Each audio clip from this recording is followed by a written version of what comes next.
Welcome to our YouTube family ಕುಡ್ಲಾರಾಂಪೆ. ಧರ್ಮಸ್ಥಳದಲ್ಲಿ ನೂರಾರು ಶವ ಹೂತು ಹಾಕಿರುವಂತಹ ಪ್ರಕರಣಕ್ಕೆ ಸಂಬಂಧಪಟ್ಟ ಹಾಗೆ ನಿಮ್ಗೆಲ್ರಿಗೂ ಕೂಡ ಗೊತ್ತಿದೆ, ಒಂದಷ್ಟು SIT ಇನ್ವೆಸ್ಟಿಗೇಷನ್ ಕೂಡ ನಡೀತಾ ಇದೆ. ಹೈಕೋರ್ಟ್ ಅಲ್ಲೂ ಕೂಡ ಇದೆ. ಹೈಕೋರ್ಟ್ ಅಲ್ಲಿ 74 ಅನ್ಯಾಚುರಲ್ ಡೆತ್, ಅಸಹಜ ಸಾವಿನ ಬಗ್ಗೆ ಒಂದಷ್ಟು ಪ್ರೊಸೀಜರ್ ಕರೆಕ್ಟ್ ಆಗಿ ನಡೆದಿಲ್ಲ ಅನ್ನುವಂತ ವಿಚಾರಕ್ಕೆ ಸಂಬಂಧಪಟ್ಟ ಹಾಗೆ ಹೈಕೋರ್ಟ್ ಅಲ್ಲಿ ಅಪೀಲ್ ಪೆಂಡಿಂಗ್ ಇದೆ. ಅದು 13ಕ್ಕೆ ಡೇಟ್ ಕೂಡ ಇದೆ. ಮುಂದೆ ಏನಾಗುತ್ತೆ ಅನ್ನುವಂತ ವಿಚಾರದಲ್ಲಿ ಕಾದು ನೋಡ್ಬೇಕಾಗಿದೆ. ಇದರ ಮಧ್ಯೆ ನಿಮ್ಗೆಲ್ರಿಗೂ ಕೂಡ ಗೊತ್ತಿದೆ ಅಂತ ಹೇಳಿದ್ರೆ, ಧರ್ಮಸ್ಥಳ ಸಂತ್ರಸ್ತ ಅನ್ನುವಂತ ನಿಟ್ಟಿನಲ್ಲಿ ಒಂದು ಅಪ್ಲಿಕೇಶನ್ ಅರ್ಜಿಯನ್ನು ಕೂಡ ಹಾಕಿದ್ರು. ಅದು ಇವತ್ತು ಬೆಳ್ತಂಗಡಿ ಕೋರ್ಟ್ ಅಲ್ಲಿ ಡೇಟ್ ಕೂಡ ಇತ್ತು, ಆರ್ಗ್ಯುಮೆಂಟ್ ಕೂಡ ನಡೆದಿರುವಂತದ್ದು. ಇದರ ಬಗ್ಗೆ ಮಾತಾಡೋಕೆ ನಮ್ಮ ಜೊತೆಗೆ ಅಡ್ವೊಕೇಟ್ ವಸು ಪೂಜಾರಿ ಅವರು ಕೂಡ ಇದ್ದಾರೆ. ಅವರು ಏನ್ ಹೇಳ್ತಾರೆ ಅಂತ ಹೇಳಿ ಕೇಳ್ಕೊಂಡು ಬರೋಣ ಬನ್ನಿ. ಏನಾಯ್ತು ಸರ್ ಕೋರ್ಟ್ ಅಲ್ಲಿ? ಲಾಸ್ಟ್ ಮಂತ್ ಆಕ್ಚುಲಿ ಡೇಟ್ ಇತ್ತು, ಜಡ್ಜಿ ಇಲ್ಲದ ಕಾರಣಕ್ಕಾಗಿ ಮುಂದೂಡಲಾಗಿತ್ತು. ಸೊ ಇವತ್ತು ಏನಾಯ್ತು ಅಂತ ಹೇಳಿ ಕೋರ್ಟ್ ಅಲ್ಲಿ? ಇವತ್ತು ಮಹೇಶ್ ಶೆಟ್ಟಿ ತಿಮ್ಮರೋಡಿಯವರ ಪರವಾಗಿ ನಾವು ಧರ್ಮಸ್ಥಳದ ಪರವಾಗಿ ಸಲ್ಲಿಸಿದಂಥ 2Y ಮೇಲೆ ವಾದ ಮಾಡಲಿಕ್ಕಿತ್ತು. ಆದರೆ ಇವತ್ತು ನ್ಯಾಯಾಧೀಶರೇ ಅಂದರೆ ಸದ್ರಿ ಧರ್ಮಸ್ಥಳವನ್ನು ವಿಕ್ಟಿಮ್ ಮಾಡುವಂಥ ತುರ್ತಾಗಿ ಅದನ್ನು ನಾವು ಈಗ ಡಿಸೈಡ್ ಮಾಡುವಂಥ ಅವಶ್ಯಕತೆ ಇಲ್ಲ ಅಂತ ಹೇಳಿ ನ್ಯಾಯಾಧೀಶರು ಬರುವ 24/4 ಅಂದರೆ ಏಪ್ರಿಲ್ 24ಕ್ಕೆ ಆ ವಾದಕ್ಕೆ ಅದು ಮುಂದೂಡಿದ್ದಾರೆ.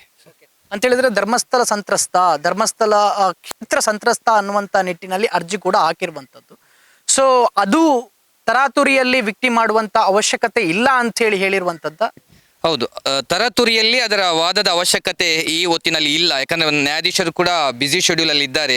4-5 ಕೋರ್ಟ್ನಲ್ಲಿ ನ್ಯಾಯಾಧೀಶರು ಇಲ್ಲದೇ ಇರುವುದರಿಂದ ಮತ್ತು ಅವರು ಮೂಲತಃ ಬೆಳ್ತಂಗಡಿಯಿಂದ ಇಲ್ಲಿಗೆ ಬಂದಿರುವುದರಿಂದ ಮತ್ತು ಅಲ್ಲಿ ಮತ್ತು ಇಲ್ಲಿಯ ಎಲ್ಲ ಪ್ರಕರಣಗಳನ್ನು ಇವರ ಮುಂದೆ ಇರುವುದರಿಂದ ಅದಕ್ಕಾಗಿ ನಮಗೆ ಡೇಟನ್ನು ಕೊಟ್ಟಿದ್ದಾರೆ. ಮತ್ತು ನ್ಯಾಯಾಧೀಶರು ಖುದ್ದಾಗಿ ಹೇಳಿದ್ದಾರೆ, ಸದ್ರಿ ಅರ್ಜಿಯ ತುರ್ತು ವಿಚಾರಣೆಯ ಅವಶ್ಯಕತೆ ಈಗ ಇಲ್ಲ, ಇದ್ರೆ ಅದನ್ನು ಮನವರಿಕೆ ಮಾಡಿ ಅಂತ ಹೇಳಿದ್ದಾರೆ. ಅದಕ್ಕೆ ಅವರು ಲಾಂಗ್ ಡೇಟ್ ಅಂದರೆ 24/4ಕ್ಕೆ ಇಟ್ಟಿದ್ದಾರೆ. ಮತ್ತೆ ಚಾರ್ಜ್ ಶೀಟ್ ಅನ್ನು SIT ಅವರು ನ್ಯಾಯಾಲಯಕ್ಕೆ ದಾಖಲು ಮಾಡದೇ ಇರುವುದರಿಂದ ಅದನ್ನು ಈ ಸಂದರ್ಭದಲ್ಲಿ ಅದು ಡಿಸೈಡ್ ಮಾಡಲಿಕ್ಕೆ ಆಗುವುದಿಲ್ಲ ಎಂಬ ಅಭಿಪ್ರಾಯಕ್ಕೆ ನ್ಯಾಯಾಲಯ ಬಂದಿದೆ ಸರ್. ಅಂತ ಹೇಳಿದ್ರೆ ನೀವು ಹೇಳೋ ಪ್ರಕಾರ ಚಾರ್ಜ್ ಶೀಟ್ ಹಾಕಿದ ನಂತರ ಏನಿದ್ರು ಕೂಡ ಡಿಸೈಡ್ ಮಾಡೋಕೆ ಆಗುವಂಥದ್ದು ಅಂತ ಹೇಳಿ.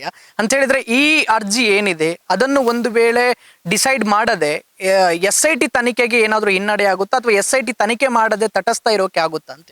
ಸರ್ ಅಲ್ಲ, ಈಗ ವಿಕ್ಟಿಮನ್ನು ಧರ್ಮಸ್ಥಳವನ್ನು ವಿಕ್ಟಿಮ್ ಮಾಡುವುದಕ್ಕೂ ಮತ್ತು SIT ತನಿಖೆ ಮಾಡುವುದಕ್ಕೆ ಯಾವುದೇ ಸಂಬಂಧ ಇಲ್ಲ. ಅಲ್ಲಿ ಹೇಳುವುದು ನಮಗೆ ಕೆಲವೊಂದು ನಮ್ಮ ಬಗ್ಗೆ ಅಪಪ್ರಚಾರ ಆಗಿದೆ, ನಮ್ಮ ಬಗ್ಗೆ ಕೆಲವೊಂದು ಮೀಡಿಯಾದಲ್ಲಿ ಮತ್ತು ಕೆಲವೊಂದು ಇದರಿಂದ ಪ್ರಸಾರ ಆಗಿರುವುದರಿಂದ ನಮ್ಮ ಸಂಸ್ಥೆಗೆ, ನಮ್ಮ ದೇವಸ್ಥಾನಕ್ಕೆ ಬರುವಂಥ ಭಕ್ತಾದಿಗಳ ಸಂಖ್ಯೆ ಮತ್ತು ವಿದ್ಯಾರ್ಥಿಗಳ ಸಂಖ್ಯೆ ಕಡಿಮೆ ಆಗಿದೆ. ಅದಕ್ಕಾಗಿ ನಮ್ಮನ್ನು ವಿಕ್ಟಿಮ್ ಮಾಡಬೇಕಂತ BNSS 2Y ಅವರು ಅರ್ಜಿ ಸಲ್ಲಿಸಿದ್ದಾರೆ. ಅದಕ್ಕೂ ಮತ್ತು SITಗೆ ಯಾವುದೇ ಹೋಲಿಕೆ ಇಲ್ಲ ಸರ್. ಅದು SIT ಎಂಬುದು ರಾಜ್ಯದ ಉನ್ನತ ತನಿಖಾ ತಂಡ, ಅದು ತನ್ನದೇ ಆದಂಥ ತನಿಖೆಯನ್ನು ಮಾಡ್ತದೆ. ಇದು ಧರ್ಮಸ್ಥಳ ಎಂಬುದು ಅದು ಇಂಡಿವಿಜುವಲ್ ಅಂದರೆ ದೇವಸ್ಥಾನವನ್ನು ಅವರು ಈ ಪ್ರಕರಣದಲ್ಲಿ ಅವರು ವಿಕ್ಟಿಮ್ ಆಗಿ ಮಾಡಬೇಕಂತ ಅವರು ಕೇಳಿಕೊಂಡಿದ್ದಾರೆ. ಅದಕ್ಕೆ ನ್ಯಾಯಾಲಯ ಕೂಡ ಹೇಳಿದೆ ಅದರ ತುರ್ತು ವಿಚಾರಣೆ ಅವಶ್ಯಕತೆ ಈಗ ಇಲ್ಲ, ಮತ್ತು ನಾನು ಈಗಾಗಲೇ ಬ್ಯುಸಿ ಶೆಡ್ಯೂಲಲ್ಲಿ ಇದ್ದೇನೆ, ಅದಕ್ಕಾಗಿ ನಾನು ನಿಮಗೆ ಮುಂದಿನ ಡೇಟ್ ಕೊಡ್ತೇನೆ ಅಂತ ಹೇಳಿದ್ದಾರೆ. ಆ ರೀತಿ ಕೊಟ್ಟಿದ್ದಾರೆ ಸರ್. SIT ತನಿಖೆ ಮುಗ್ದೇ ಹೋಯ್ತು, ಧರ್ಮಸ್ಥಳದಲ್ಲಿ ನೂರಾರು ಹೂತು ಹಾಕಿರುವ ಪ್ರಕರಣಕ್ಕೆ ಏನೂ ಇಲ್ಲ, ಮುಗ್ದೇ ಹೋಯ್ತು ಅನ್ನುವಂಥ ವಿಚಾರದಲ್ಲಿ ಒಂದಷ್ಟು ಜನ ಮಾತಾಡ್ತಾ ಇದ್ದಾರೆ. ಇದಕ್ಕೇನು ಹೇಳ್ತೀರಾ ಅಂತೇಳಿ? ಮುಗ್ದು ಹೋಗಿದ್ಯಾ ಅಥವಾ ಇನ್ನೂ ನಡೀತಾ ಇದೆಯಾ ಅಂತೇಳಿ? ಸಾರ್ವಜನಿಕರ ಪ್ರಶ್ನೆಗೆ ನಾನು ಈ ಹೊತ್ತಲ್ಲಿ ಉತ್ತರ ಕೊಡುವುದು ಕಷ್ಟ. ಯಾಕಂದರೆ ಸದ್ಯ SIT ತನಿಖೆ ಹಂತದಲ್ಲಿದೆ. ಮಧ್ಯಂತರ ವರದಿಯನ್ನು ಮಾನ್ಯ ನ್ಯಾಯಾಲಯಕ್ಕೆ ಸಲ್ಲಿಸಿಕೊಂಡಿದ್ದಾರೆ. ಮುಂದೆ ಅಂತಿಮ ವರದಿ ಸಲ್ಲಿಸಿದ ನಂತರ ಎಲ್ಲ ಸಾಧಕ ಬಾಧಕ ಎಲ್ಲ ಪಿಕ್ಚರ್ಗಳು ನಮ್ಮ ಮುಂದೆ ಬರ್ತದೆ ಸರ್. ಮತ್ತು ಈಗಾಗಲೇ 74ಗಳ ಅನ್ಯಾಚುರಲ್ ಡೆತ್ಗೆ ಸಂಬಂಧಪಟ್ಟಂತೆ ಹೈಕೋರ್ಟ್ನಲ್ಲಿ ವಿಚಾರಣೆ ಕೂಡ ಬಾಕಿ ಇದೆ ಸರ್. ಅದು ಎಲ್ಲ ಆದ್ಮೇಲೆ ಮತ್ತೆ ತೀವ್ರಗತಿಯಲ್ಲಿ ಸ್ಟಾರ್ಟ್ ಆಗುತ್ತೆ? ಖಂಡಿತ ಸರ್. ಈಗ ಚಾರ್ಜ್ ಶೀಟ್ ಸಲ್ಲಿಸಿದ ನಂತರ 215 ಮತ್ತೆ 2Y ಕೂಡ ನಂತರವೇ ಕನ್ಸಿಡರ್ ಮಾಡುವಂಥ ಸಾಧ್ಯತೆ ಜಾಸ್ತಿ ಇದೆ ಸರ್. ಎಸ್. ಸೊ ಇದಿಷ್ಟು ವಿಜಯ್ ವಾಸು ಪೂಜಾರಿ ಅವರು ಕೂಡ ಮಾತಾಡಿರುವಂತಹ ಮಾತು. ಅಂತ ಹೇಳಿದ್ರೆ ಅರ್ಜೆನ್ಸಿ ಯಾವುದೇ ಇಲ್ಲ, ಧರ್ಮಸ್ಥಳ ಸಂತ್ರಸ್ತ ಅನ್ನುವಂಥ ವಿಚಾರವನ್ನು ತೀವ್ರಗತಿಯಲ್ಲಿ ನಡೆಸಬೇಕು ಅಥವಾ ಅರ್ಜೆಂಟಲ್ಲಿ ತೆಗೆದುಕೊಳ್ಬೇಕು ಅನ್ನುವಂಥ ವಿಚಾರದಲ್ಲಿ ಯಾವುದೇ ಕೂಡ ಇಲ್ಲ. ಯಾಕಂತ ಹೇಳಿದ್ರೆ SIT ತನಿಖೆ ನಡೀತಾ ಇದೆ, SIT ತನಿಖೆಗೂ ಇದಕ್ಕೂ ಯಾವುದೂ ಸಂಬಂಧ ಇಲ್ಲ ಅನ್ನುವಂಥ ವಿಚಾರದಲ್ಲಿ ನಿಮ್ಗೆಲ್ರಿಗೂ ಕೂಡ ಗೊತ್ತಿರುವ ಹಾಗೆ ಒಂದು ಚಿಕ್ಕದಾಗಿ ಹೇಳಬೇಕು ಅಂತ ಹೇಳಿದ್ರೆ, SIT ಪ್ರಕರಣಕ್ಕೆ ಸಂಬಂಧಪಟ್ಟ ಹಾಗೆ ಚಿನ್ನಯ್ಯ ಬಂದಿದ್ದ ನಂತರದಲ್ಲಿ ಚಿನ್ನಯ್ಯನಿಗೆ ಜೈಲ್ ಕೂಡ ಆಗಿತ್ತು, ಅವನಿಗೆ ಬೇಲ್ ಕೂಡ ಆಗಿತ್ತು. ಇವತ್ತು ಮತ್ತೆ ಇದೇ ಕೋರ್ಟ್ಗೆ ಬೆಳ್ತಂಗಡಿ ಕೋರ್ಟ್ಗೆ ಚಿನ್ನಯ್ಯ ಕೂಡ ಹಾಜರಾಗಿರುವಂತದ್ದು. ಚಿನ್ನಯ್ಯ ಕೂಡ ಕೋರ್ಟ್ ಅಲ್ಲಿ ಇದ್ದ ನಂತರದಲ್ಲಿ ಒಂದಷ್ಟು ಜನರನ್ನು ಅಕ್ಯೂಸ್ಡ್ ಮಾಡಬೇಕು. ಮಹೇಶ್ ಶೆಟ್ಟಿ ತಿಮ್ಮರೋಡಿ ಆಗಿರ್ಬೋದು, ಜಯಂತ್ ಟಿ ಆಗಿರ್ಬೋದು, ಸುಜಾತಾ ಭಟ್ ಆಗಿರ್ಬೋದು, ಗಿರೀಶ್ ಭಟ್ ಅನ್ನವರಾಗಿರ್ಬೋದು, ಇವರನ್ನೆಲ್ಲ ಅಕ್ಯೂಸ್ಡ್ ಮಾಡಬೇಕು ಅನ್ನುವಂತಹ ವಿಚಾರದಲ್ಲಿ SIT ನೋಟಿಸ್ ಕೂಡ ಕೊಟ್ಟಿತ್ತು. ಅದಕ್ಕೆ ಹೈಕೋರ್ಟ್ ಅಲ್ಲಿ ಸ್ಟೇ ಕೂಡ ತಂದಿರುವಂತದ್ದು. ನಂತರದಲ್ಲಿ ಬೆಳ್ತಂಗಡಿ ಕೋರ್ಟ್ ಅಲ್ಲಿ ಆರ್ಗ್ಯುಮೆಂಟ್ ಕೂಡ ನಡೆಸಿರುವಂತದ್ದು, ಇವರನ್ನ ಅಕ್ಯೂಸ್ಡ್ ಮಾಡಬೇಕು ಅಂತೇಳಿ. ಅದು ತಟಸ್ಥವಾಗಿ ಇಟ್ಟಿರುವಂತದ್ದು. ಸೊ ಆನಂತರದಲ್ಲಿ ಧರ್ಮಸ್ಥಳ ಸಂತ್ರಸ್ತ ಅನ್ನುವಂತಹ ವಿಚಾರದಲ್ಲೂ ಕೂಡ ಅರ್ಜಿ ಹಾಕಿದ್ರು.